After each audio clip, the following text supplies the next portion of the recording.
Good morning. Dear Secretary General of OECD, Your Excellencies, dear guests, welcome to Bled and to Business Bled Strategic Forum. IDC Bled School of Management is honored to be a partner, I have to say very honored, to be a partner of the government of Slovenia in hosting such an important event with more than 180 invited delegates from 33 countries. We are an international school and we like to count countries, you know. It's our special privilege to greet at our school Mr. Angel Gurria, the OECD Secretary General, our keynote speaker, who will take the floor in a few minutes. The title of today's forum is New Challenges, New Champions, and it will be built around three key questions. Search for a strategic response to the growing global, economic, political, and environmental pressures. Professor Jean-Pierre Leman, one of the world experts, I look, where is he? Here, of course, experts in this field, has been invited to give the opening address. Jean-Pierre Leman is professor of international political economy at IMD Lausanne and visiting professor at our school since its beginning. That means 26 years ago, he came here with another colleague from INSEAD, where he was then teaching, and started to lecture management. He is a senior fellow at Funk Global Institute, a think tank producing innovative thinking and research on global issues from Asian perspective. His areas of special interest include globalization, global government, the role of business in reduction of poverty and inequality. And if I may add here a little sentence, I'm very happy to report that we are in our school believing that management schools can help a lot to eradicate the poverty, and that's why we have in Association of Seamen, which has 210 business schools from 53 countries, and I'm presiding this association. We are now publishing a book. We have a working group, and now the results of this working group and in big international research and a big action in the schools around the world will be now published in the school, in Green Leaf publication, and my colleague Milenko Gudic, who is author of this book together with an American author, is here today. Milenko, show yourself. You should be proud of your work. So I'm sure we can discuss about these issues of inequality and poverty on a very professional way too. In 1995, Professor Leman launched the Evian group of business leaders, united by a common vision of enhancing global prosperity. The second issue to be discussed today here is how can sustainability be embedded into the DNA of company strategies and operations, driving innovation and sustainable value creation. IDC Bled School of Management has for its mission to educate competent and ethically responsible leaders in their organizations and society at large. And it has built its competitive advantage around this. Our school has been since its establishment aware of its responsibility to educate leaders for a better world, and we have with this aim established also the Coca-Cola Chair of Sustainable Development, led by Dr. Nadia Zheksembayeva, an expert on leadership, organization design and sustainability as business strategy. Nadia is co-author of the book Embedded Sustainability, the Next Big Competitive Advantage. And you will see her in the next panel afterwards that she will lead together with Thomas Becker, Vice President of Governmental Affairs, BMW Group, Germany, Mark Minovich, founder and Going Global Ventures USA, and Peter Grach, Chief Executive Officer of Grach Automotive Group, Slovenia. I would like to kindly invite you also to attend the second part of the Business Strategic Forum, which will take place at Golf Hotel tonight at 10 o'clock. This part, called the Night Owl, will deal with the question: who are Europe's new champions? What is their global outlook? And what can others learn from their approach and practices? The roundtable will feature the so-called hidden champions, the unique innovative companies which are an important pillar of economy.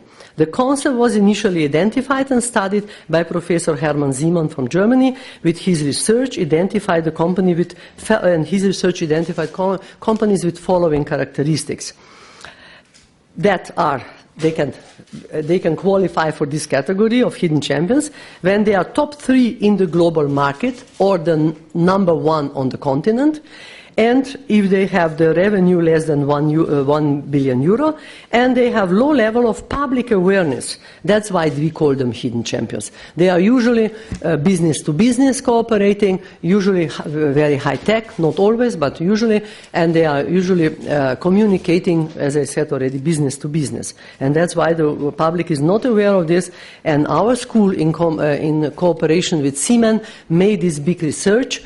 We were researching 165 companies we discovered, because the first thing is the main challenge is to discover these hidden champions. And we discovered 165 in Central and Eastern Europe, in Turkey and in Kazakhstan, because there we had good relations through Siemens. And we made a big conference in Vienna about that. And I was just telling to Secretary General that I was a year ago presenting these results at OECD, focusing on Southeast Europe, and there were the experts there who said, thanks God, finally one good news came from Southeast Europe, because these are really, you would be surprised, Slovenia has 7 of these companies, and Sweden, which is the most well-known on this company, has 1 per 2 million inhabitants, and we have 7. So this is good news from Slovenia, and we have another 8 which are almost there. So it is a great result, and we shall introduce here Dmitry Chernenko tonight from Belarus, CEO of S-Team Belarus. The company is a leader in road-making application machines and marking paints. This is our hidden champion that we discovered. Then Sandy Češko, founder and owner of Studia Moderna Group, Slovenia, a market leader in indirect marketing and direct sales across Central and Eastern Europe with 5,000 employees. Then Javid Hisenaj, CEO and founder of Gžerdo, Albania, a company provider, a leading provider of essential oils and processed medical plants in Albania, also a very important company. And then Dr. Uroš Merc, president of the board of Bisol Group Slovenia, that is among the top 3 quality photovoltaic modules producers in the world. So these successful managers will share their views and experience, and how to be successful in difficult business environment, how to manage risk, how to balance short-term opportunities and long-term strategy, and how to stay focused on in a responsible way. The roundtable will be led by Ms. Lidija Pavlovčič, economic desk editor from Delo. So this is my long speech. Thank you very much for your attention. I would like to welcome you once again. I wish you a pleasant and inspiring day here at our school. I hope you will enjoy the paintings. We have many. We want to be a creative environment for creative leadership. And of course, I may not forget to tell you that I would like to invite you for the lunch after this event. And the lunch will be where you enter the building, in the main building of the school, where is the reception and the cafe. So welcome, and I would like now to invite Mr. Guria to take a floor. Mr. Guria is leading OECD since June 2006.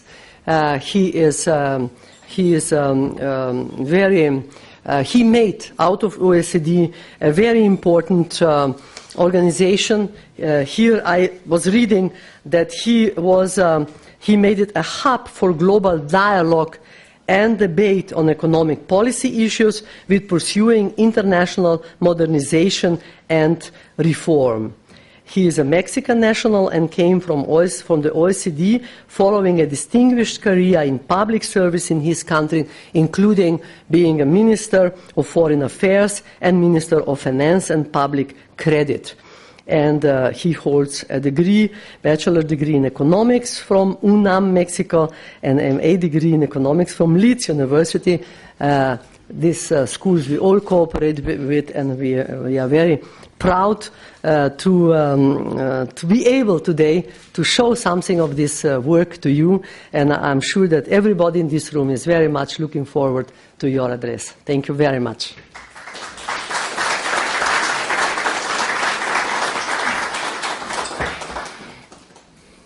Thank you, Professor and Mr.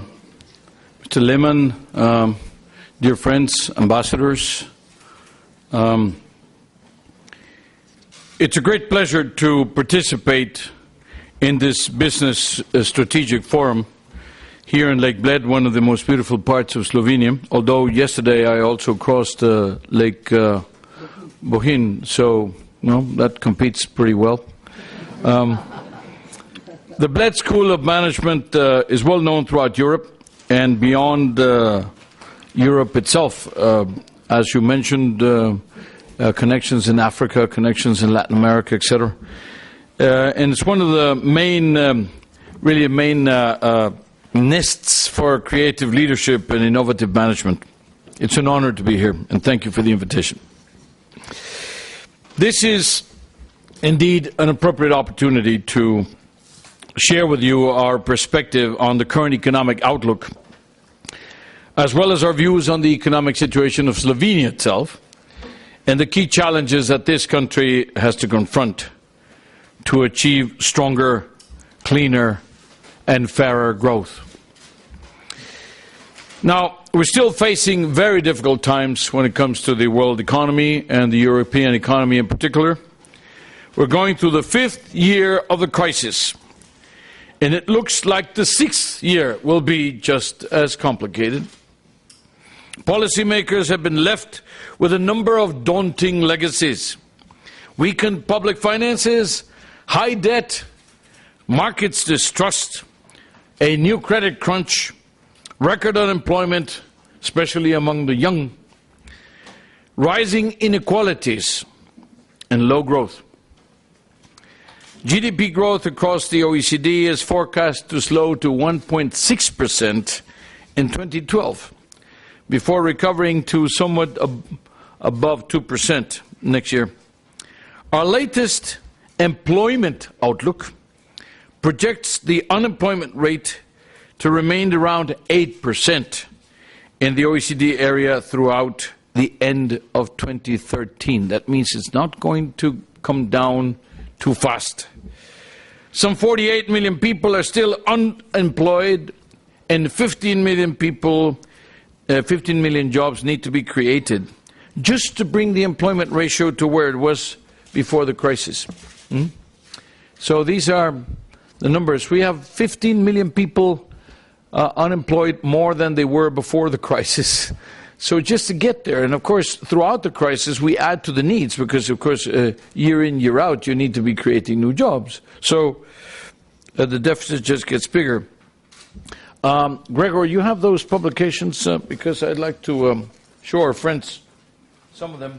Maybe you want to put them right there because it's, I feel like a ventriloquist here, but I mentioned our employment outlook where we are projecting that this is not going to get much better in the years to come. That comes from there. So everything I'm going to be mentioning comes from objective measurement and comes from the fact that we've been looking at these issues, and I'll be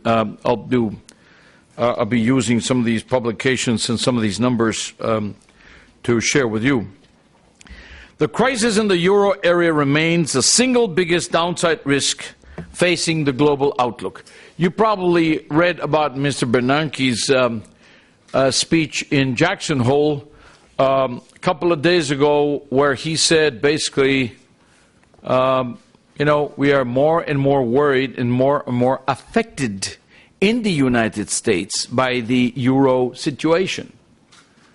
So the euro has to, get their act together, because otherwise, among other things, you're having problems in Europe, but you're affecting the United States. And he, of course, came up very strongly and very clearly in favor of more ECB intervention in the markets, joining a chorus of voices, of which I have joined my own voice since a long time ago, and which hopefully will be echoed by Mr. Draghi's conclusions on the 6th at the end of this coming week.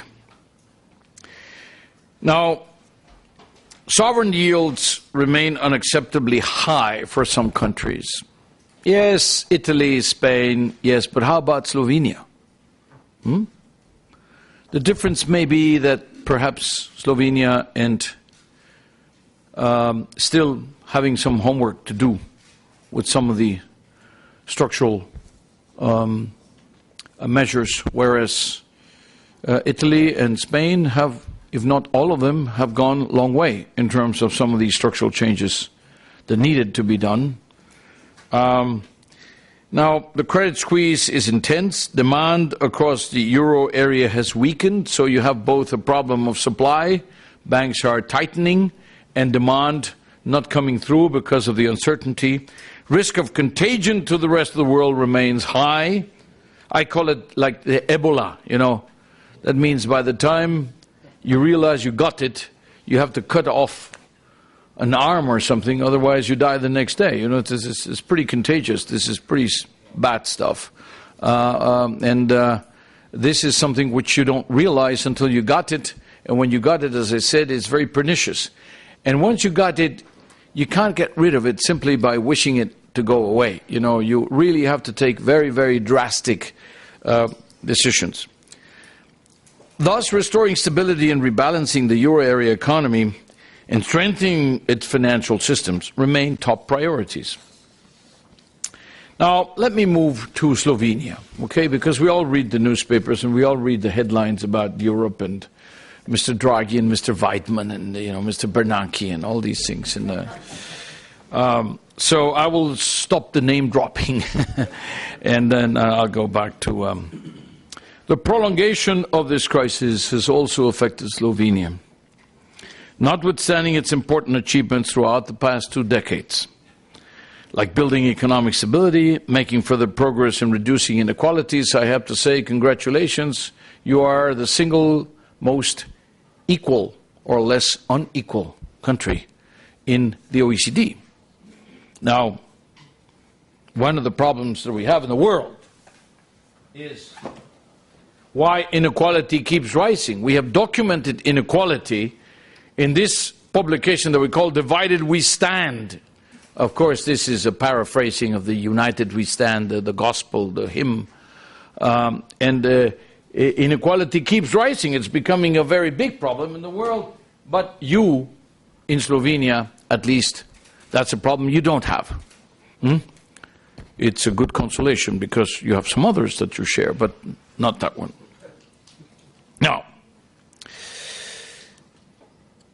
like several other countries, Slovenia is now in a recession.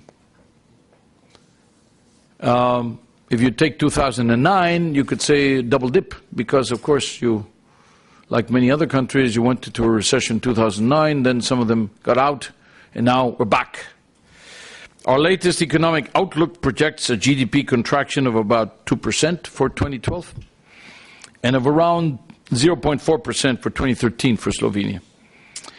In this context, Slovenia's unemployment rate has reached 8.6% in the first quarter of 2012, above the average of the OECD. The problem is that the government does not have much firepower to reverse these trends. Public finances are still weak, and the fiscal consolidation effort is still on. Despite a relatively low public debt to GDP ratio, 47% at the end of 2011, roughly half of the average of the OECD. That's, again, a wonderful position to be in. The only question is, you have doubled the number in 4 years.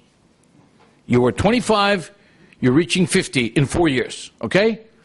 That's something you don't want to do again. You don't have to catch up with the rest of the world on that particular score. There's some other things in which you want to do, you know, but not on that. You want to keep at half. You want to keep steadily lower. Because on this and on everything else, always remember the Avis rule, you know. You go to hire a car in the Avis rent-a-car company, and all these nice people, they have a big sign hanging in their uniform that says, "We are number 2, so we try harder." Well, we're number 2. We should try harder. Without, you know, with the exception of the United States, maybe Germany, maybe Japan, perhaps the UK, perhaps. Everybody else is in the Avis Club. We should try harder. And that includes on the debt. To avoid a worsening of the crisis, which in the worst case scenario could force Slovenia to request international financial support. And here I stress force, because if you choose to do so after you've done everything that is necessary and the markets don't react, that's another matter. But if you're forced by circumstances or because you don't do what is necessary to do, then you will be led by somebody else rather than by yourselves. And that's something you don't want.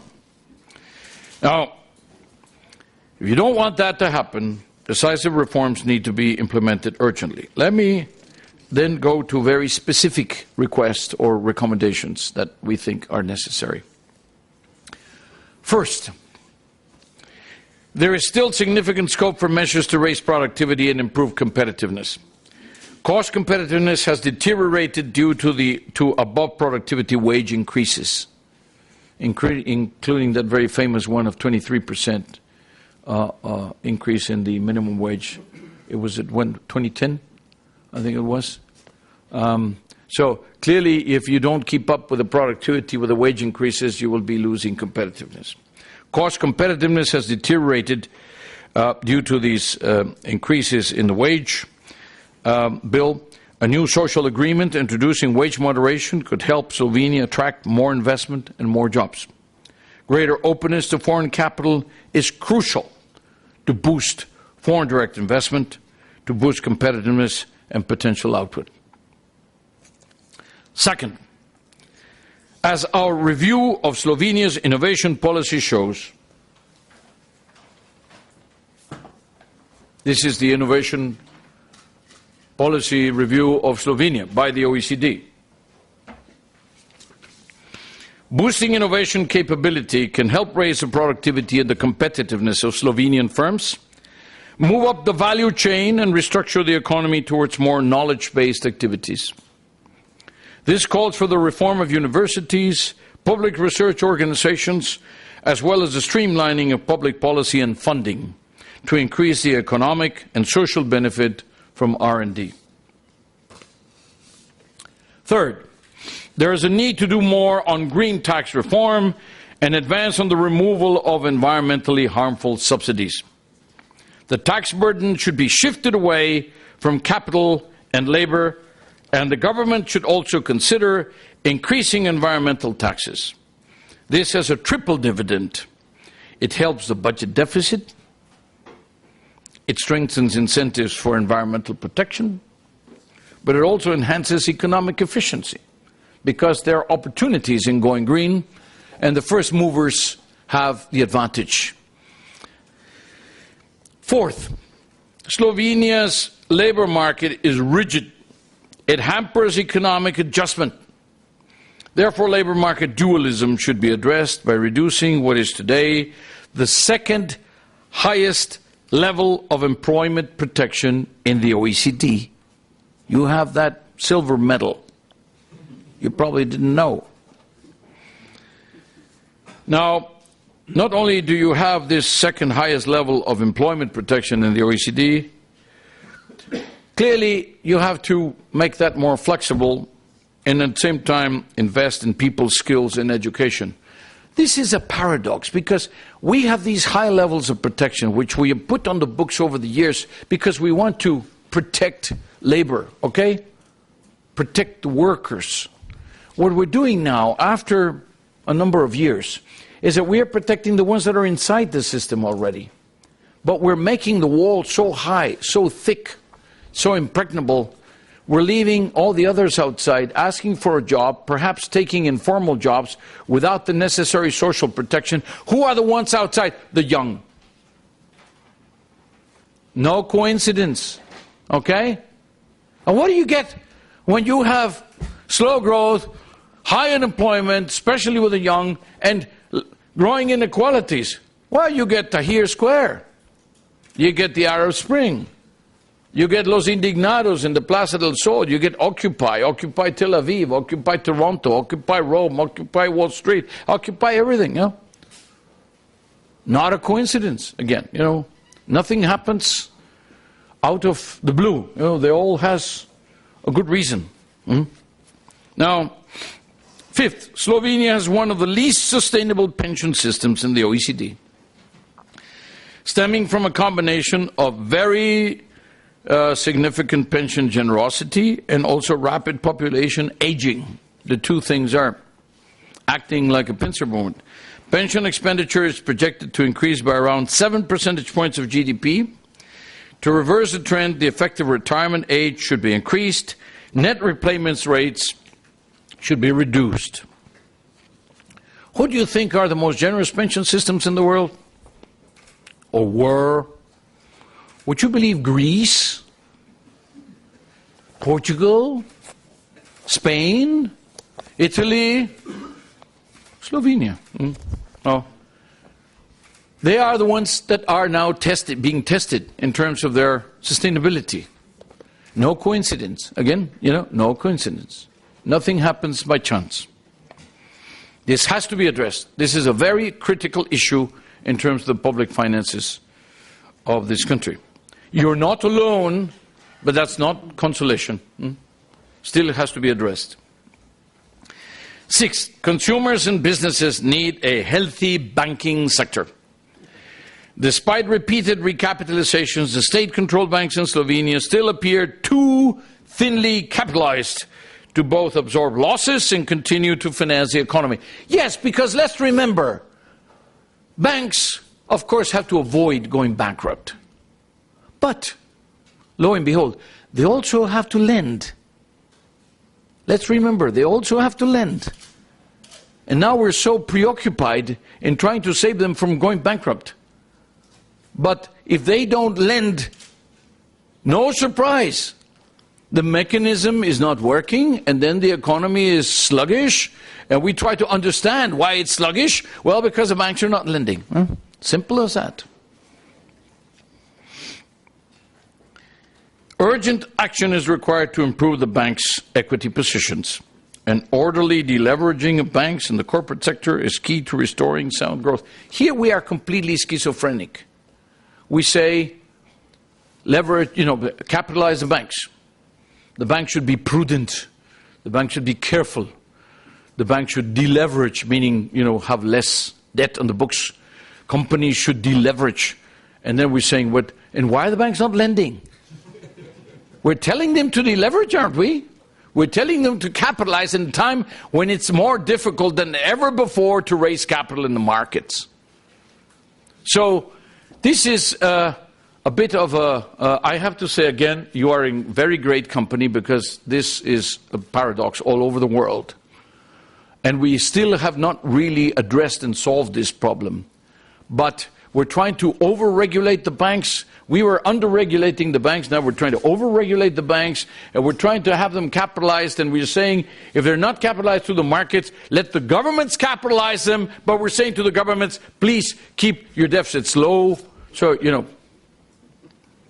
it has never been so difficult for policymakers. It's a very, very difficult set of options. Seventh, Slovenia must ensure that the framework for the governance of state-owned enterprises, which is currently being discussed and about to be legislated, is robust enough to deal with a range of structural challenges facing the state-owned sector, including competitiveness, deleveraging, and eventually privatization. I have to say, from our point of view at the OECD, privatization is an option. It's not necessarily the first, and forced option. if you can sell the stuff at a good price in a bad market today. Maybe you have to wait, maybe you have to turn it around, but the question is, how do you manage it?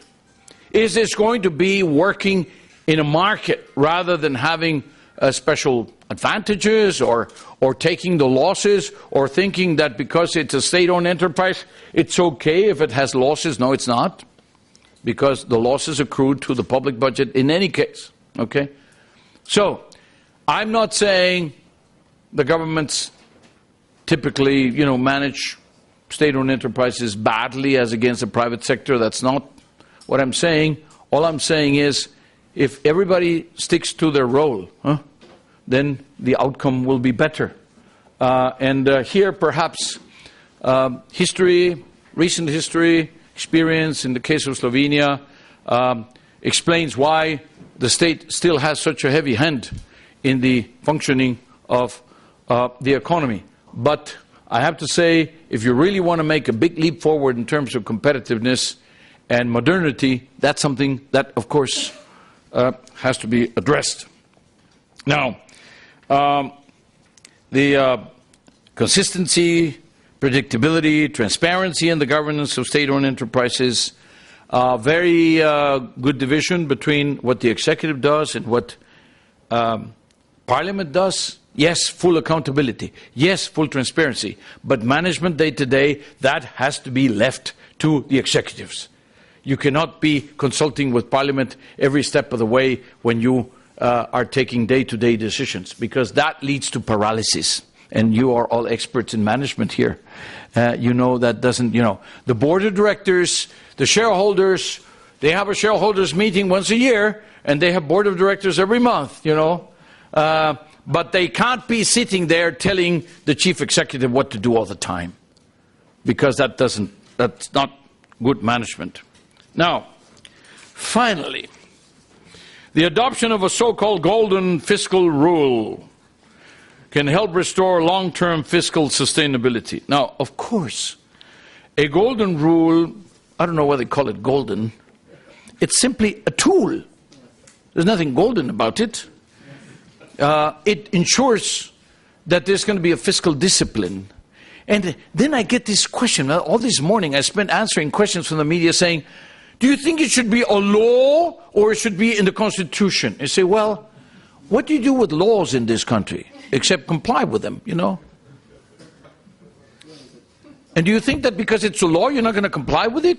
And it's a Constitution, then it's a stronger... Now, you should put in the Constitution because it's a stronger message, because it's a language, because it's a signal, because markets will understand much better, and because Germany already did it,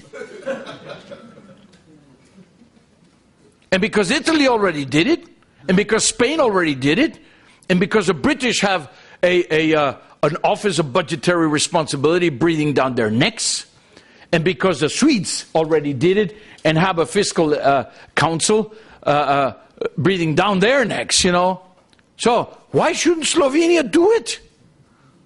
I know you're very original, you're very unique, you are distinct, you're fantastic, but there are certain things in which, why should you be less than the others when it is within your hands to be just as good as the others? And besides, Germany is paying minus 0.2% for their debt. You're paying 7%. The Avis rule. You need to try harder. Okay? So, put it in the Constitution, for heaven's sake. Why are you having a discussion? Ask the other question. Why not put it in the Constitution? If you're willing to put it in the law, why not put it in the Constitution and have a greater impact? I get going on this, so don't,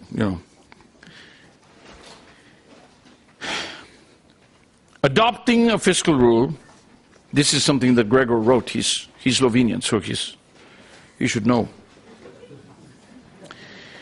Germany, Italy, and Spain all adopted a golden fiscal rule. Sweden and the UK, for example, went beyond this and introduced a fiscal council, as we were saying.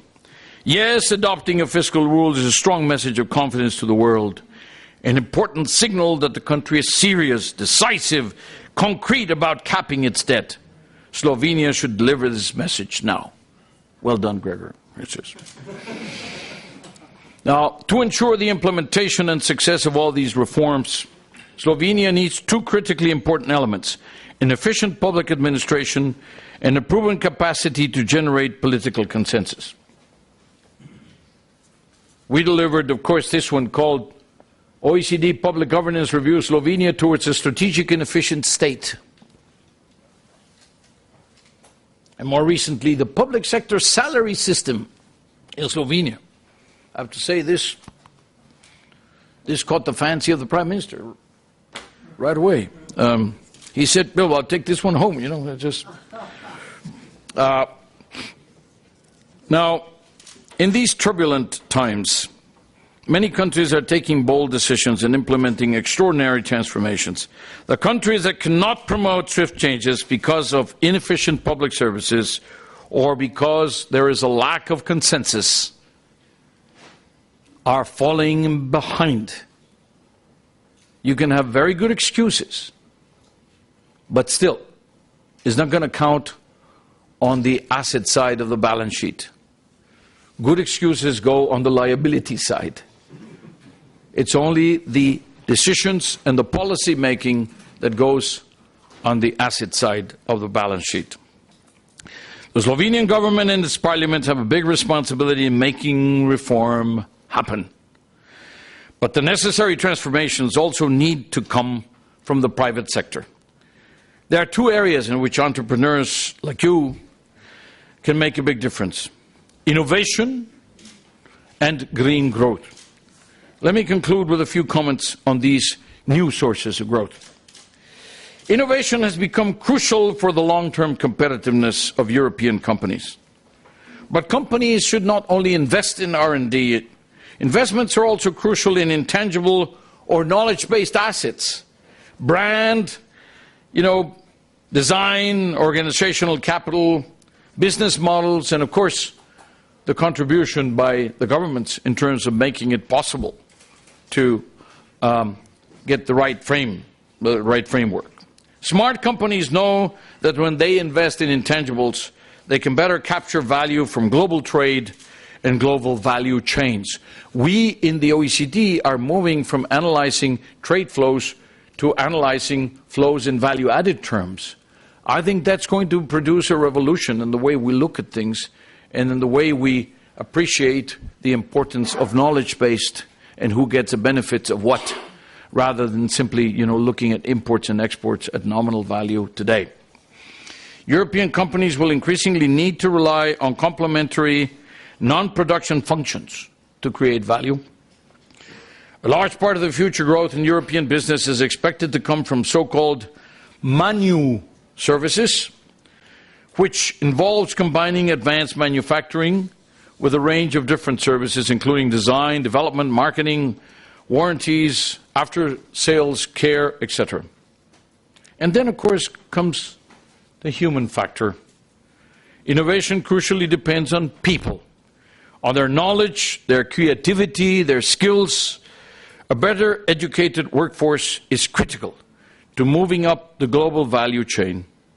At the OECD, we just launched a skills strategy to help governments work with all stakeholders, including businesses, to empower people to innovate by improving the quality of education, by facilitating the portability, the transferability of skills, and by facilitating access to the skills market. We're changing the concept of kind of permanent employment to what we call permanent employability. And that includes, of course, the portability of the skills. We must not forget that innovation, education, and skills go hand in hand. I wonder if I have the skills one here. No? Yes, there is. I don't know. I don't see it. Is there? Oh, yes, there is. Better skills, better jobs, better lives. This is addressing the skills issue. Now, going green. That must also be high on our agendas because green growth and increased resource efficiency are becoming more and more important.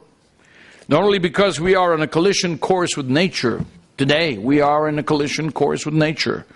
We are going to go to, by 2020, we're probably going to go to maybe 700 particles per million instead of 450.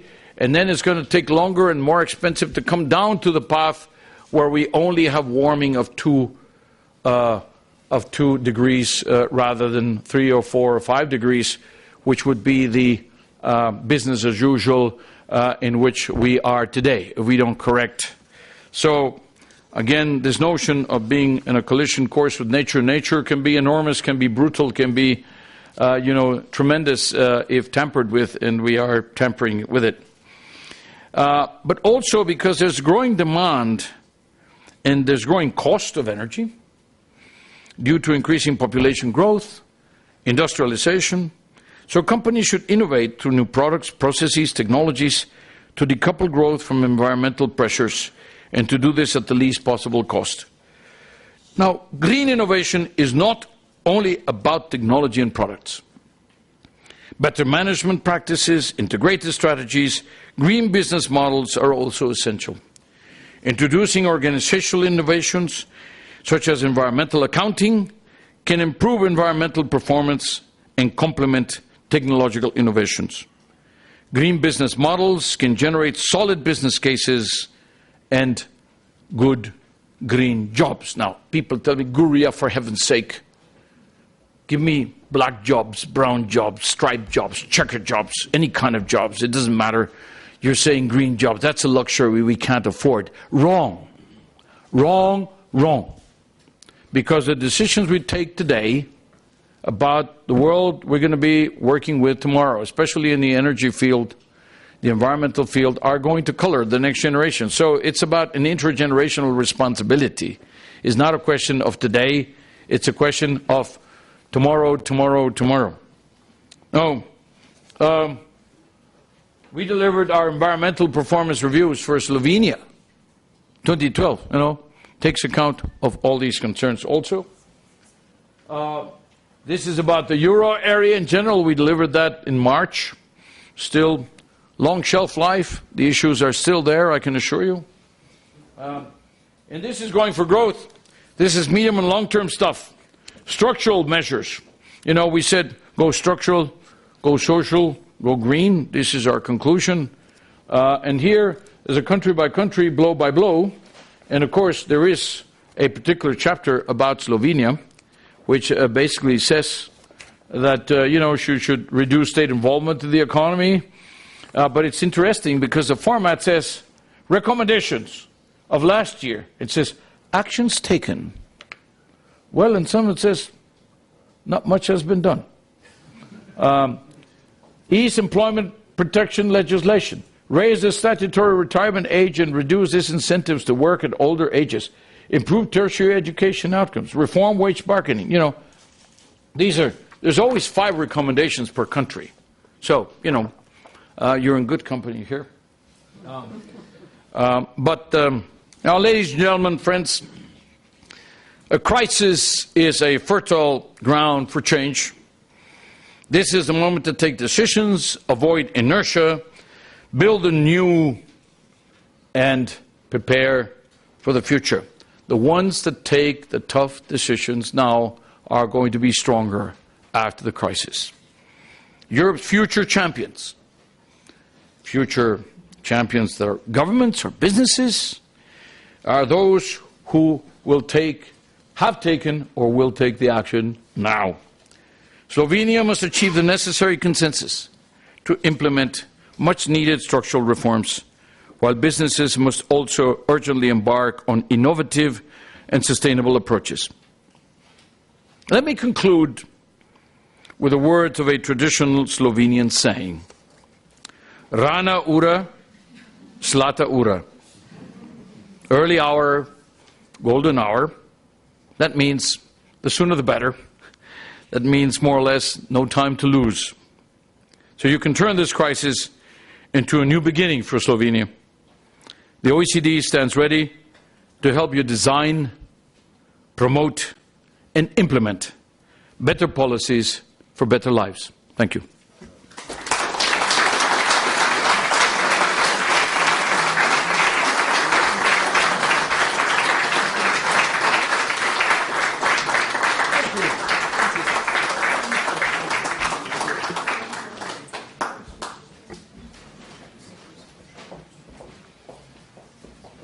Thank you very much, Secretary General.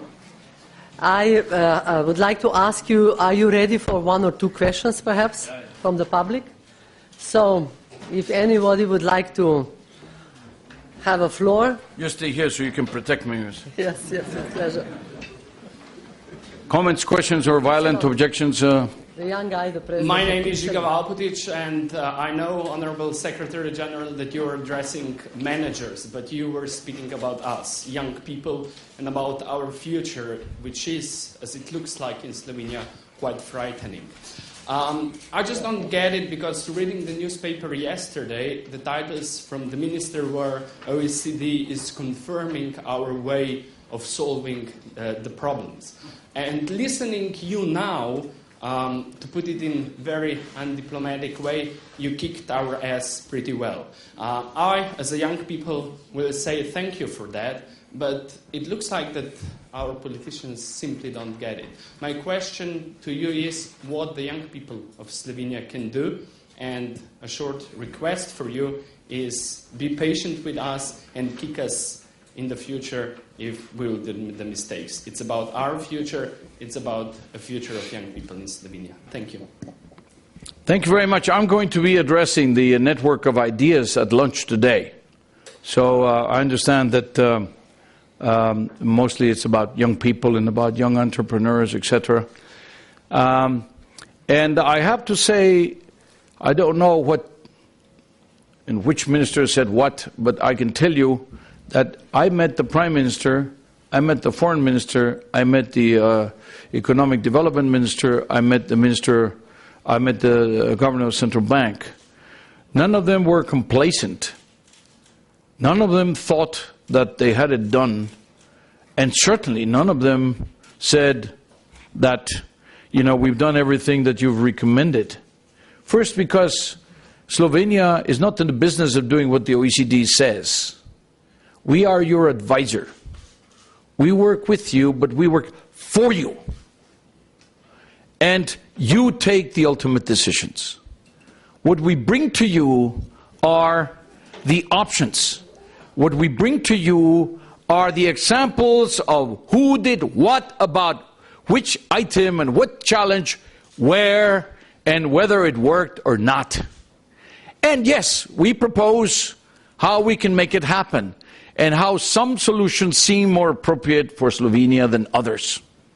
Small open economy in Central Europe, etc., etc., etc., you know. This is not Mexico, this is not Turkey, this is not Italy, okay? The productive structure, the talent structure, the age structure has its own peculiarities, and you have to adapt the solutions to that.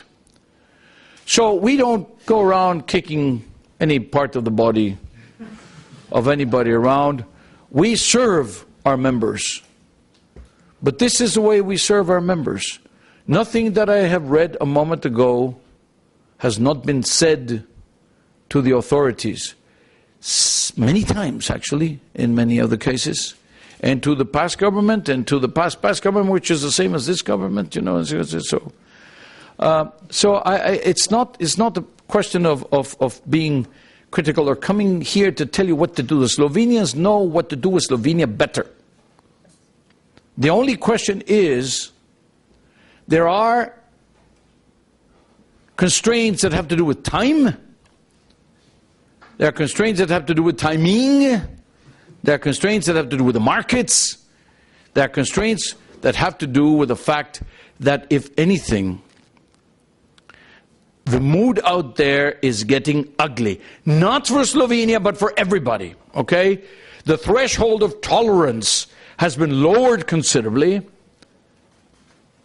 And the markets and the economic agents out there don't understand very long explanations. They want results, and they understand whether you have results or not. They don't have a lot of time for lengthy explanations about why you did not succeed in getting the reforms done. And they attach a high and higher cost to not getting the reforms done. So, patience, as long as you want. But passion is better. as long as you need, yes, but time is something you're running out of. And you should be aware of that. This is the message that I bring with the same sense of urgency, the same sense of commitment, the same sense of involvement that any of you may have. Slovenia is a full member of the OECD. It is my duty. It is our duty at the OECD to serve you, but also to be perfectly open, frank, and direct with you in terms of what we believe is best for Slovenia. The final decision is yours to take. Okay. Thank you. I see there a gentleman who would like to have the floor. Yeah. Kerry Brown from the I think this is your water, but I'm going to, or Professor Lemon's water. We have more. Kerry Brown from the University of Sydney and Chatham House in London. I mean, the public in Europe and probably across the world are obviously really angry and getting very fed up with austerity measures. And if the politicians 5 years ago, as you said at the beginning of the crisis, they could have sold this, they certainly haven't sold the desirability of these measures so far. They failed in that. And I kind of wonder, whether that failure is because the inequality that you talked about at the beginning hasn't been addressed. It hasn't been addressed through tax structures or political outcomes. Really, it's been a big failure. In what way do you think that the OECD as an institution isn't actually, the willing kind of executioner for these elites that have protected their inequalities, and really the fundamental things you're talking about of a kind of polity in which there's more equality, so far political consensus, which you rightly talked about very powerfully, that just hasn't happened. This political elite just can't deliver. We're talking to people that we can't change. We are the ones who denounced inequality, and we are the ones who suggested and proposed and then very strongly denounced the fact that inequalities are not just the byproduct of the rest of the policies, but more importantly, that inequalities cannot be addressed by simply addressing the other issues. That inequalities are a problem by themselves and have to be dealt with by themselves.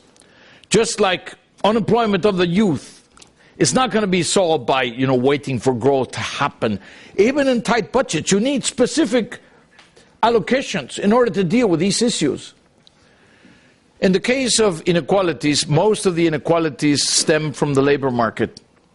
And of course, we stopped the analysis by the middle of the crisis. If you prolong it, and we are doing that already, to the end of the crisis is a very, very great, exacerbator of inequalities. We'll find out that it's worse. But what are the numbers? Well, the average inequality in the OECD average is that the income of the 10% poorest fit 9 times in the income of the 10% richest. Okay, that's an average. Problem: this was 6 to 7 times a generation ago. So is 9 big or small? It doesn't matter. It used to be 6. That means it's moving in the wrong direction, absolutely. Where is the United States? At 14 times. Where is Mexico? At 26 times. Where is Brazil? 50 times. Where is South Africa? Upwards of 100 times. But you, as I said, here in Slovenia, well, not you, but, the Slovenians have the lowest inequality ratio. That's great. But is inequality a growing problem? Yes. Inequality is getting worse, but inequality is becoming an obstacle for growth and development going forward, because it's leaving so many people behind that now it's becoming more difficult to pick them up. Now, let me go now to the question of the consensus and the question of austerity. I think that is a little bit of a false dilemma, because you come from Chatham House. Are you a British national? Okay. I'm always told by British media, don't you think that Mr. Osborne should change course? Meaning, relax, And I said, well, The problem is the UK right now is borrowing money at less than Germany sometimes. Okay? That's extraordinary. They have a 90% debt to GDP ratio. They have an 8 or 9% unemployment rate and growing. They're not growing very much. Well, but they have credibility. They are sticking to their program. They put out a program that has enough detail and enough content that people could add and subtract and calculate whether they were going to. And now they're waiting to see if every step of the way they roll out the elements of these packages. And they are. And they're keeping the credibility. And now you're starting to see some green shoots, starting to see some recovery. There are issues in the National Health Service, and there are issues in, different, you know the story. But was the question of austerity, the policy of austerity. Austerity is not a policy. Austerity is a tool and a resulting of a particular, combination of reducing public expenses, perhaps in some cases increasing the taxes to bring deficits down. Why? Because some countries still have room. And room means fiscal room, monetary policy room, but also tolerance by markets. Some countries ran out of room. In fact, 2 years ago, Spain did not understand that they had ran out of room. So they're paying for the consequences today. Italy did not understand that they had to accelerate the changes and the adjustment. And they're paying for the consequences. What the UK did is say, we have considerable tolerance, the market considers us somewhat different, etc., but please don't forget, our total debt to GDP, if you include the private sector and the financial sector, etc., is 9 to 10 times. So, what should we do? Then, try harder and go out with a very credible package. So, again, the policies depend on the opportunity, on the timing, on the nose of the politicians about what it takes, and on very good reading of the markets. My impression is that the UK took the right decision, and by staying the course, is going to reap the benefits. The alternative is today for the markets to say, oh my God, the UK is weakened in the knees, and is changing the course and is forgetting about the fundamentals and all that, and the Office of Budget Responsibility is going to be reminding them that they shouldn't change course, etc. And then everything that they have built and all the capital that they have accumulated and the credibility would be lost. And my impression is that that is much greater than the short-term cost of sticking with it and then eventually getting on the track back into recovery and growth.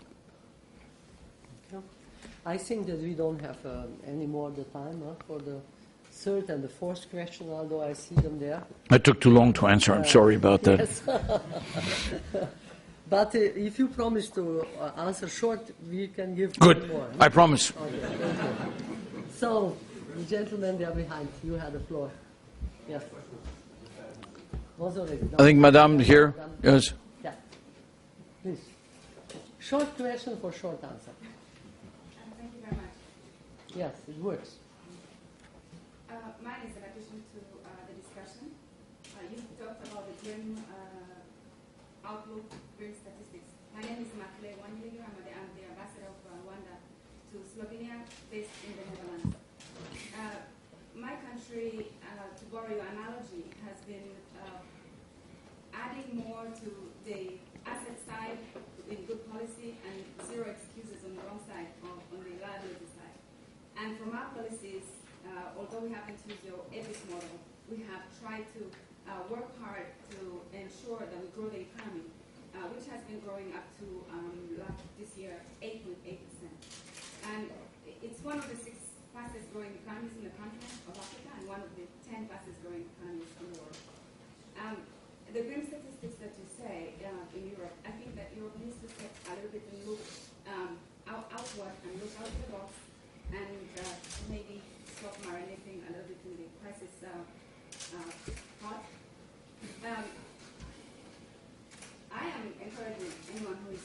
to look at Rwanda and also to look at the African continent to see where the win-win synergies exist in terms of transfer of technology, whereas you're looking at FDI from the European side or maybe America or other continents. I think that we ought to look at also the other continent, and that's my addition to the discussion. Thank you very much. Thank you. I can also say that congratulations to the Rwandans and to President Kagame for an extraordinary performance. 8.8% sounds completely hallucinating. It sounds almost Chinese. Actually, the Chinese are at 7.5 and dropping, and the Indians are at 5% and going steady, and the Brazilians were at 5, and now they're growing at about 0.4 or something like that. So they're moving into flat. So the whole emerging economies, the large emergings, are decelerating. So stay the course. Whatever you're doing it right. The only thing is that one cannot, if you're more and more uncertain to the world economy, be decoupled. There's going to be an impact. If you export commodities, if you export, you're going through a commodity boom, that's going to ebb eventually, and you should be ready to take the consequences. But in good times, that's when you accumulate the assets and you get a lot of umbrellas for the rainy days. So all I can say is congratulations, stay the course, and yes, there may be a lot of things to learn from you. Thank you. So. Okay, thanks a lot. Thank you very Bye. much once again.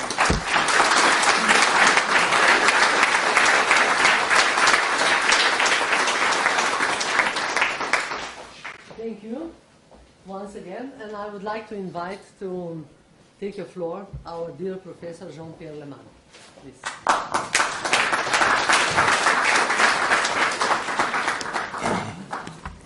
Thank you very much indeed, Danisa. This is going to be a very hard act to follow. I also fear that I'm not going to be as cheerful and optimistic as you were. As Danisa mentioned, I have had the great privilege, benefit of knowing her since 1986 and of seeing this development that has been taking place in the Bled School of Management, IEDC, which is very remarkable and very encouraging. So bravo, and I'm obviously very honored to be here with you this morning. I should just mention one thing. I've spent most of my life working in and on East Asia, and I commute there regularly. I got back from Shanghai yesterday. I'm a little bit jet-lagged, so if I fall asleep while I'm speaking to you, it's not because I'm not interested in what I have to say. I may be the only one. But if you can make some allowance for this. Anyway, we live in an era of amazing, profound, and rapid change. And I think it's the two that have to be looked at together. It's profound, it's rapid, which, among other things, leads to an extremely acute degree of uncertainty. There is no guidebook.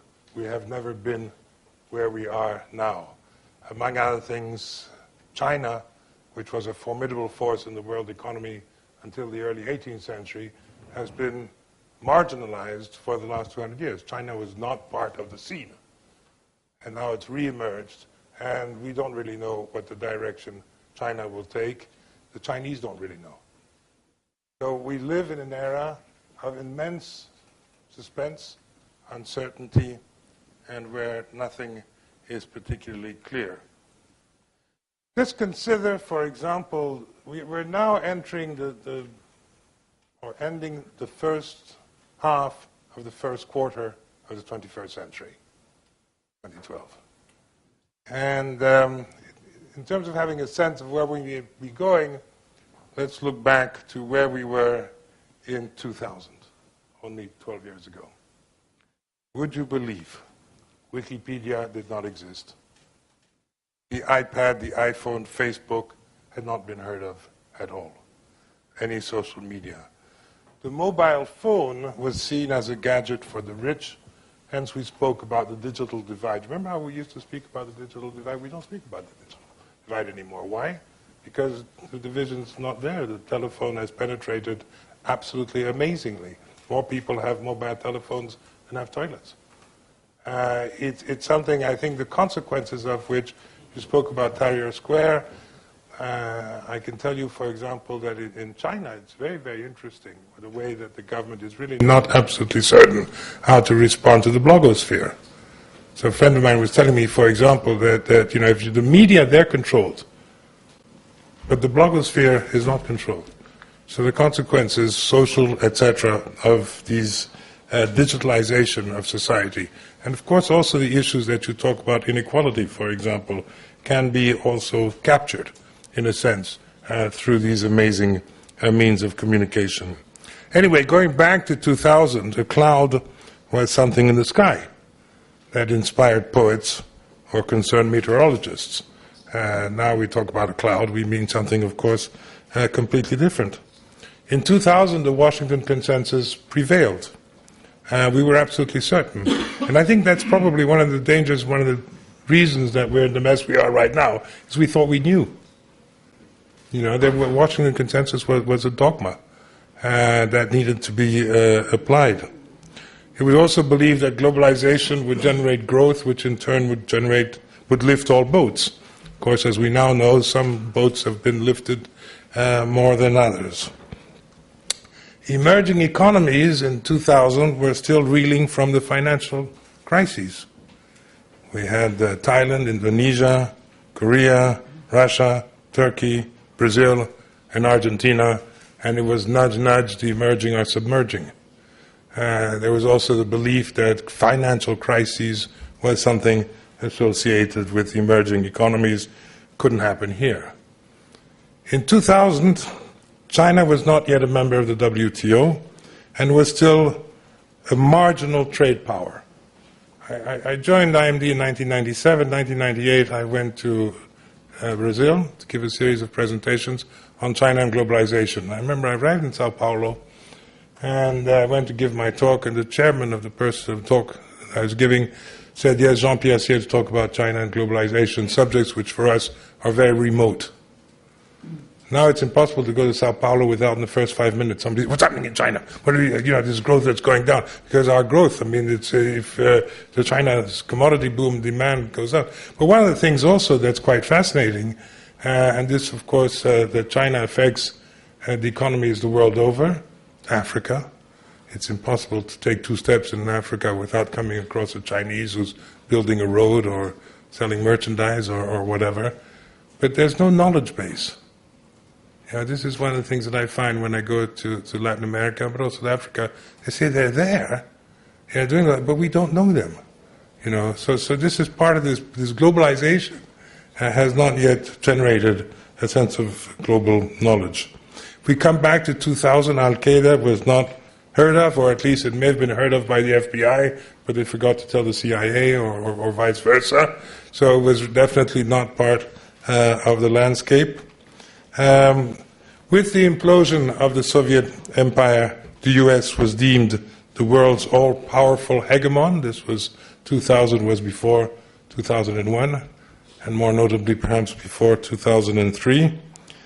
And again, going down memory lane, in 2000, the EU had announced the Lisbon Agenda, which is not to be confused with the Lisbon Treaty, the Lisbon Agenda, which aimed to make the EU the most competitive and dynamic knowledge-based economy in the world, capable of sustainable economic growth with more and better jobs and greater social cohesion. That was in 2000. And that was to happen by 2010. We're in a rather different situation. What was the major preoccupation in 2000 was Y2K. Yeah, that was the sort of atmosphere that we were in at the time and the things that we were concerned about. The point I want to make, I spent a lot of my time in Shanghai and Hong Kong. I was in Hong Kong, and the chairman of a bank, big bank, making a speech. And he said, at our bank, we estimate that China, by the year 2050, will correspond to 23.7% of global GDP. I don't know if they pay people to come up with this trash. I mean, how the hell can you know? Just the examples I've just given you is that one of the key certainty is that there will be uncertainty. And you can just as well say 23.7%. Why not, I don't know, 58% or 4% or whatever. It's absolutely absurd. And I think that this is therefore the mindset that we have to get into is not a mindset of extrapolation. It's a mindset of uncertainty, a mindset of having to navigate through uncharted waters. What's important not for this guy, the bank, by the way, has had a few problems in Mexico, but I won't say which bank it is. The things that they should really be looking at is radar screens and what are the kinds of elements that are likely to impact on this. One of the things, by the way, you mentioned Tahrir Square. I was very interested. I was in Delhi when Tahrir Square broke out, and I was meeting with Indian government officials, business people, thought leaders, etc., etc. There wasn't one single conversation where Tahrir Square didn't feature. If I'd been in China instead, there wouldn't have been one single conversation where it would have featured. This is the differences, again, that you find in these two environments. The only thing that you can be certain about is that the world will go on a sort of roller coaster fashion. So, at the dawn of the 21st century, if you go back to 2000, the world appeared full of opportunities. It was a new global age. I remember, again, a phrase that was constantly used when I was Avion Group, which I founded, which Danica kindly referred to. We had meetings and people would come in and say, of course, globalization is irreversible. I said, don't say that. Of course it's reversible. It's been reversed several times. Why shouldn't it be reversed again? And now if you go into Google and you say, write deglobalization, you get lots of, I would say probably, again, I'm not the head of an important bank, so I'm not going to make any forecast. But as things stand in September 2012, will we continue with globalization? Will we have deglobalization?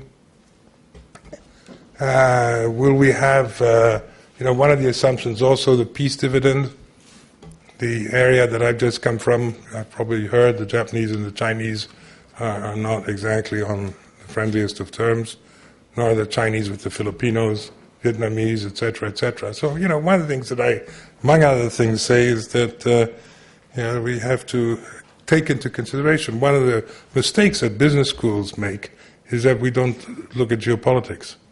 And the geopolitics are really pretty formidable at the moment, and particularly in the part of the world that I spend a good deal of time there. So all these factors need to be taken into consideration. But anyway, coming back to the dawn of the 21st century, it was a new golden age driven by rapid exponential changes in transformative information and communication technologies. It was just absolutely staggering how this connectivity was going about in the world, the information, and also all the excitement about the opening of new markets. So there was an overall sense of euphoria in 2000.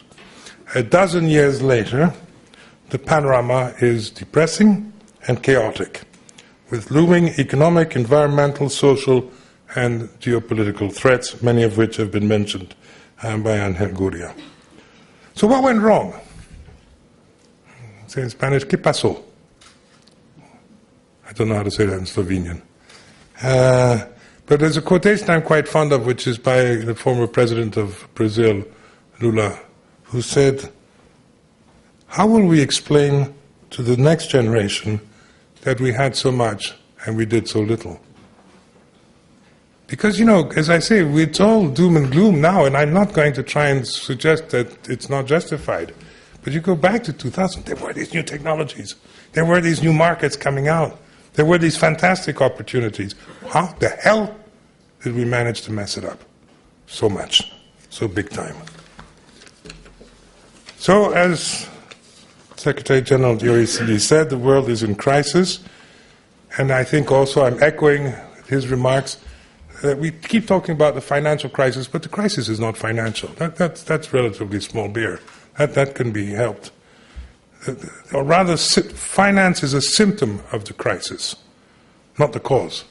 except in one sense.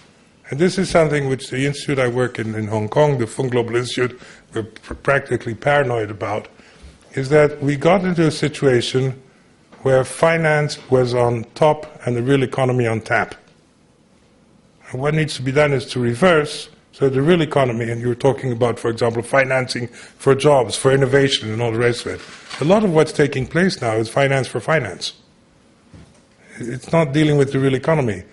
And this is, again, I think, something to monitor. The president of my institute in Hong Kong, Andrew Sheng, who's is a former central banker, but he's a very interesting guy. He says if Asia, we talk about the Asian century, the growth, etc., so if we follow the same finance model as far in the West, the consequences are going to be absolutely chaotic.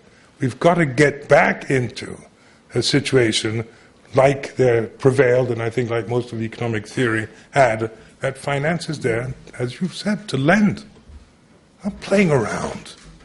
Lend, and also to concentrate on the essentials. I was at the part of the session yesterday at the forum where the youth were discussing issues, and I talk a lot about youth. I have 3 children, 6 grandchildren, going on 7. So I worry about them. As things currently stand, we risk bequeathing to the next generations an impoverished world that could also be suffering the ravages of climate change. You talked about that. An apocalyptic vision is not pure illusion. It appears more and more real. And again, as you said, the more and more we keep postponing. It's catastrophic. I mean, I cannot imagine. I was born during the war. When I grew up, I turned to my parents' generation. Not my parents, my father fought a very good war, but my parents' generation said, how could you have done this? How could you have done this? And I worry that my grandchildren will turn to my generation, me, and say, how could you have done this? The warnings are there. It's not that we don't know. It's that we're sort of sitting there, and we have these meetings. I said to your foreign minister, I said after Copenhagen, I said, why are you meeting in Cancun? Nothing will be achieved. It's going to be very expensive, and it's also going to have an environmental footprint. It's going to make global warming worse rather than better. Do it by Skype. But of course, these things are not done by Skype because I'm absolutely convinced of that G20 meetings and many others, this was not G20, this was climate change, are for photo opportunities. In fact, nothing of any substance. I think one of the analogies I make is that let me rephrase this. Reading a book on trade over the course of the last 1,000 years and so on. When we got to the 1930s, the League of Nations convened a lot of meetings in 33, 34, 35, etc. And reading the communiques was absolutely fascinating. Because you take a word here, take a word there, just change a few little words, and you really have the impression you're reading the communiques of whether it's Cannes or whether it's Los Cabos or whether it's wherever. So nothing is happening. And so that fundamentally, I think what I see is that we have seen a rapid and deep erosion of governance at all levels and a breakdown of trust. Again, this is something I'm absolutely convinced now. It's, as was suggested by one of the questioners, that it's a trust issue, it's a legitimacy issue, which reflects a collapse in governance. We're not addressing, let alone solving, critical global issues: climate change, pollution, immigration, trade. I mean, immigration and the human aspects of it. It's a critical issue. But we're not doing anything about it. This is a difficult one, so push it under the carpet. Trade, that's the areas that we work on fundamentally. I don't know if I need to tell you, but the WTO is basically closed down. My friends who are there say their golf games are improving considerably.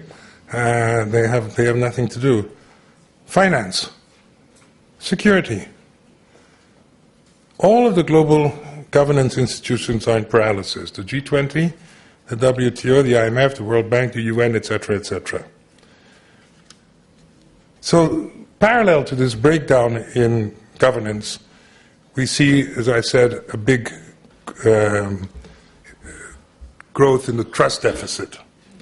This is also at the regional levels. Again, I'm throwing this out to you. You know, what's happening, what's important, not important. I would say something that happened that's quite important that this man from the bank probably didn't think about was a meeting in Phnom Penh a few months ago. It's very critical. This was the first time that the ASEAN had held a summit where they were not able to come out with a communication, a conclusion, because of dissonance between them on the issue of China's claims to parts of the South China Sea. ASEAN was created in 1967 at a time when it looked like Indonesia, Malaysia, Philippines, etc. would be going to war with each other. It was a talk shop, but it succeeded in preventing war. Now it's in the process of erosion as a result of dissensions within the group. So we see this, the Arab Union. You know, Syria is taking place, the Arab Union is more or less impotent. With all due respect to our friend from Rwanda, the Arab League, I should have said, not the Arab Union. The Arab League, but the African Union. So the Euro crisis is a governance and trust crisis arising from both a huge democratic deficit and from the absence of a sense of shared community. And trust, absolutely. You know, I made the point, and you're going to find this, no doubt, rather trivial, because everybody I've mentioned it to found it trivial, but I keep trying. There was the London Olympics a couple of weeks ago. So you had, for example, Indonesia has one currency and one team. India, in spite of its heterogeneity, one currency, one team. Russia, one currency, one team. United States, one currency, one team. Eurozone, one currency, 17 teams. So there's no, what I'm saying is that, you know, we say there's a need for political union, there's a need for an emotional union. There's a need for a sense of community and solidarity. You know, it's sort of, that I don't think, and I'm very happy to be corrected if I'm wrong, that there is a sense in Europe today that, you know, we're all this, you said divided we stand. Yeah, well, I'm not sure we're standing, or not for very long, because we are divided. There's no sort of sense of community, which I see as critical. The crisis of governance, so you have at global level, at regional level, and at national level. Most countries in the world are not functioning. There's governance deficits. We see this. Look at India. India, full of hope until recently. You now have a government which is virtually paralyzed. Again, it's partly a trust issue. It's partly an effectiveness issue. And I'm worried, frankly, about China. I think you keep an eye out on what's happening now in the course of this transition. I think to make the assumption that China has a stable and robust government is making a mistake. It may end up having a stable and robust government. But right now, what we're seeing, and it's amazing, one of the positive things is that the Chinese speak. And when I was in Shanghai there, the amount of Chinese friends of mine who were really lashing out at the government, its incompetence, the problems of pollution, problems of corruption, etc. And then I say to them, I said, but the good news is that, you know, we're in Shanghai and you're talking about that. I say, yeah, but we're talking in English. So, you know, in Chinese you have to be a little bit more careful. But there is this blogosphere. So again, I want to stress very much that you have this operating at several levels. And now, just to address the business community, I think that probably the deepest crisis of trust and governance arises from corporate governance. Capitalism sucks. I don't know who said the problem with communism is communism, the problem with capitalism is capitalists. You know, and this applies particularly to the finance sector, but not exclusively. There's a fundamental problem of ethics, a fundamental problem of perspective. Very short term, get the results sort of immediately. No sense of responsibility. And corporate social responsibility is really for, I would say, 99.7% of the firms that I know of, PR.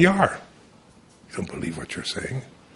I cite this example also. For example, I do quite a lot of work in Bangladesh. Bangladesh supplies, as you know, is fairly important in the global supply chain in textiles.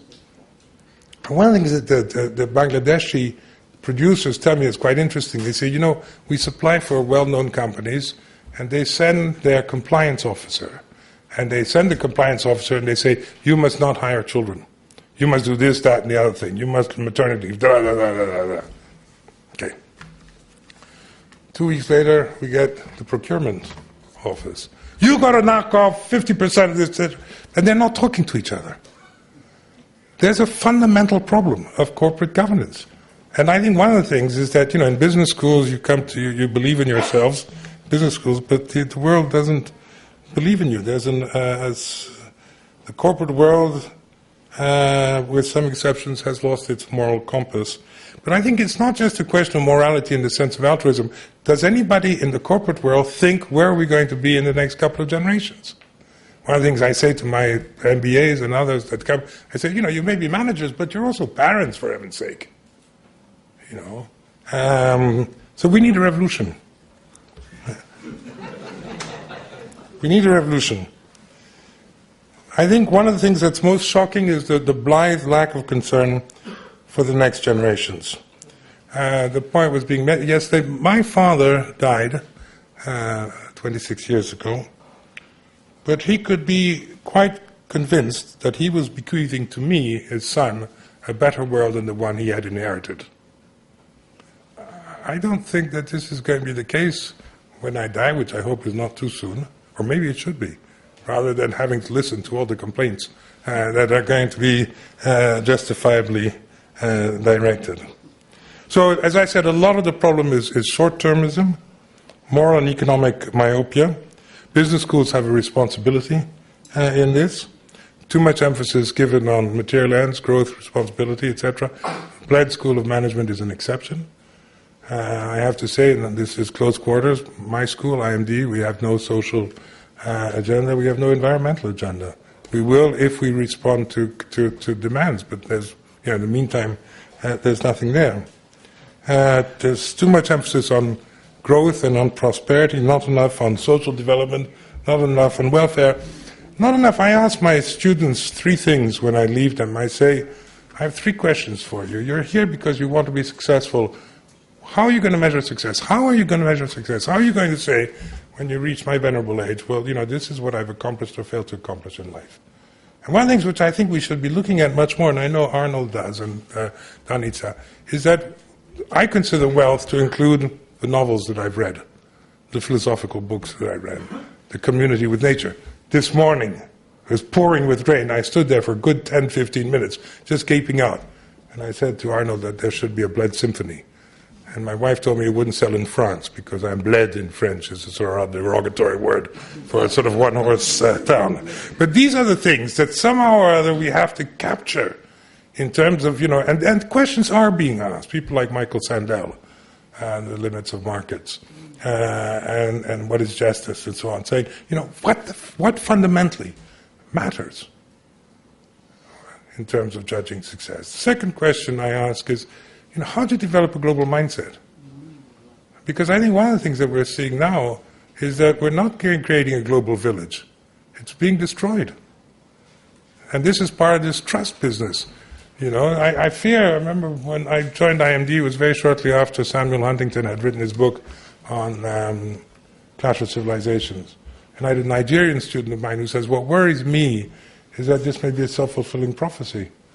And we're seeing this more and more now. And one of the things that distresses me is even those who aren't in Clash of Civilization, the businessmen who go to China go there to find out how they can manage distribution chains, not have their intellectual property stolen, make a profit. Apparently one can be made. But then you say, well, you know, in China today there's a great revival of Confucianism. What are you learning about Confucianism? What? You know, I do with business basic cultural literacy tests. Asking questions, you know, very fun, basic questions. about other cultures and so on and so forth. The results are absolutely deplorable, really deplorable. And yet this is, again, 25, 30 years ago, it was very difficult to engage in conversations with a Chinese philosopher or whatever. Today it's possible. All sorts of things are possible. We're not doing it. We're not doing it. I mean, there was also, you mentioned the Arab Spring, there was an opportunity for Europe to reach out. I think what we create a Mediterranean space. Start thinking in terms of, we share many things. We didn't. What we were concerned about is the instability that there would be there, which might lead to more migration. So we need to redefine our parameters, our paradigms, and our goals. And the second question, I was saying the first question I asked was what is success? The second question is how do you develop a global mindset? Develop that sense of community and empathy. You mentioned Rwanda. I think, again, Africa, Ambassador, this is something. I was in Gabon recently at a conference, and there were people from all over Africa. And a comment that was made was very good, is update our stereotypes. We should update our stereotypes. I think in Africa there's a tremendous wealth of wealth. Not just in the material sense, but also in the spiritual sense to be gained. This is what globalization should be. So the world of business needs fewer accountants and more philosophers. Or combining, maybe we can have the Platonic ideal of a philosopher-accountant. I know it sounds funny, but why not? Everything should be possible. So versus the clash of civilizations, we should be looking at the feast of civilizations. And I know you're doing this, but not enough schools are doing that. There are lots of opportunities here for learning. Globalization should see not an integration of philosophies, but a cross-pollination of philosophies, arts, and literature. And I was saying to Arnold that, for example, I teach a course on global political economy. I give global political economy textbooks to read, but I also strongly recommend novels. Jacobian building is much better in terms of getting a sense of what Egypt was about than reading almost anything except the Financial Times. So this is, I think, I know that's very important here in this school, and in this sense, the school is very much a model. And also, it's not necessarily counter-natural. One of the things that I trained as a historian is that in the 17th and 18th century, actually it was to an elite, but you had Feast of Civilizations. The Jesuits who went out to Beijing in the 17th, 18th century were extremely open-minded. In fact, for the Vatican stays too open-minded.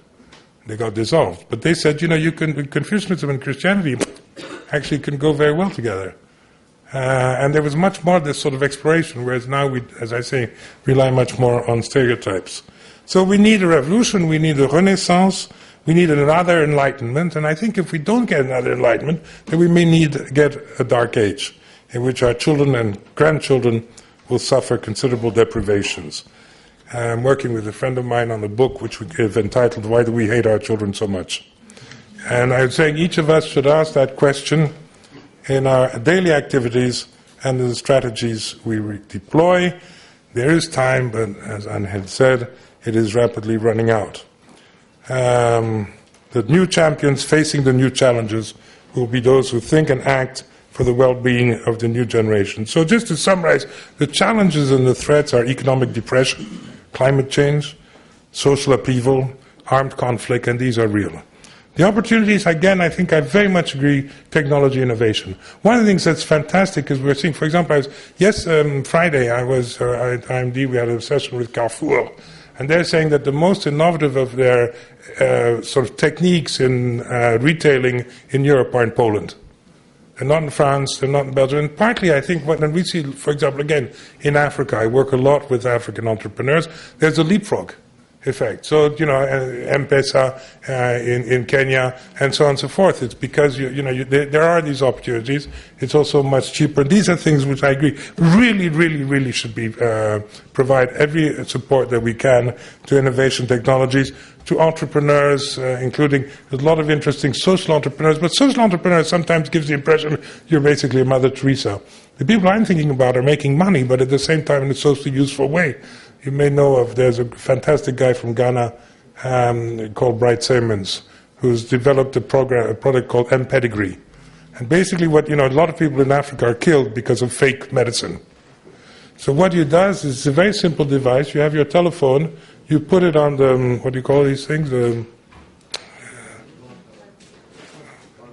barcode, thank you. You put it on the barcode, and it's sent out, and you get a message back in 10 seconds telling you whether this is fake or whether this is real.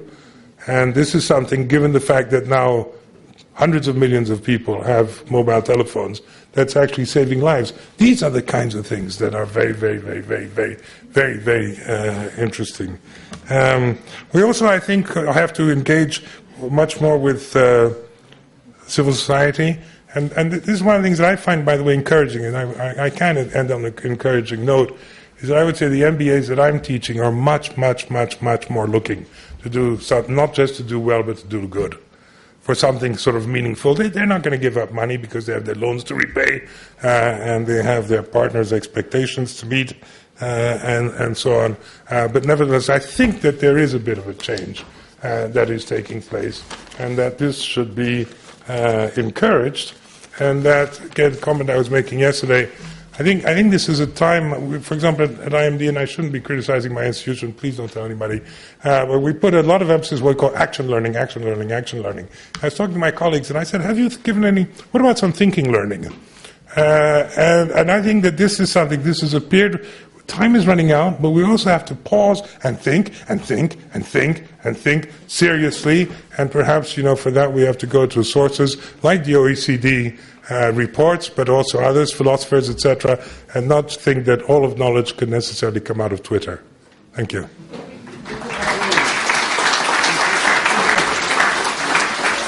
Thank you. Thank you very much. Thank you. Thank you very much. I know that the Secretary General has to leave, but perhaps we would give one floor for one question still, a short one. Yes, please. Jean-Pierre Leman, to you. No, I want to say he has to leave, so I know that he wants to leave politely, when you are finished. And maybe you could leave before the question. No. No, he's interested in. For Mr. Guria. Yes. If I can, before he leaves, thank you for your very nice presentation, but you forgot to answer to the young gentleman there. He asked what can the young generation do in order to change the actual situation.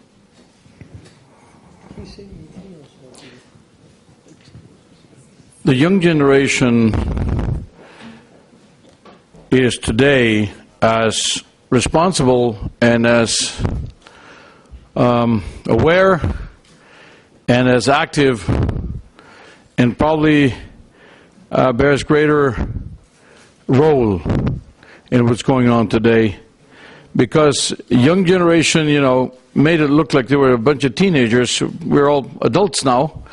The young generation today, your young generation, is better wired, better connected, better informed, better prepared, better educated, and perhaps, more affluent to some extent.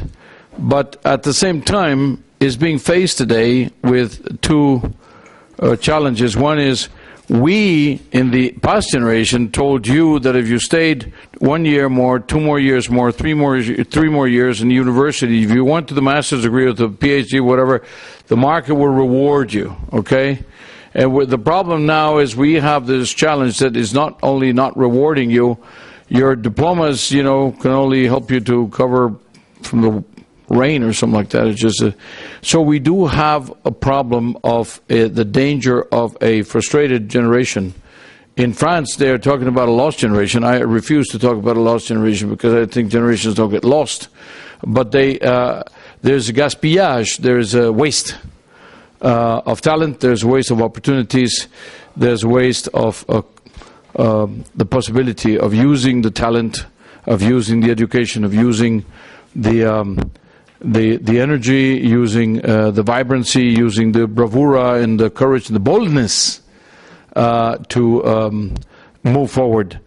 In that sense, I think that I would say stand up, be counted, and make sure that you become a royal pain in the neck, so that people are accountable. And the ones that are holding power today, the ones that are holding the strings of control over companies, etc., do what they have to do. And what they have to do I spelled out in terms of the Slovenia, but we also, the issues are not so different when you're talking about Europe as a whole, or when you're talking about any particular company, and from when we're looking at ourselves. So don't treat yourself as an underclass or consider yourself as a subordinate. Actually rise above. You can do better, you must do better, because we're not doing so brilliantly ourselves. Thank you very much.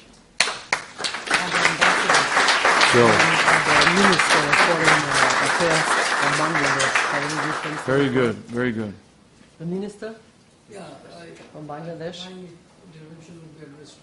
Very good. So we run off. Thank you. You are staying here with us still? You know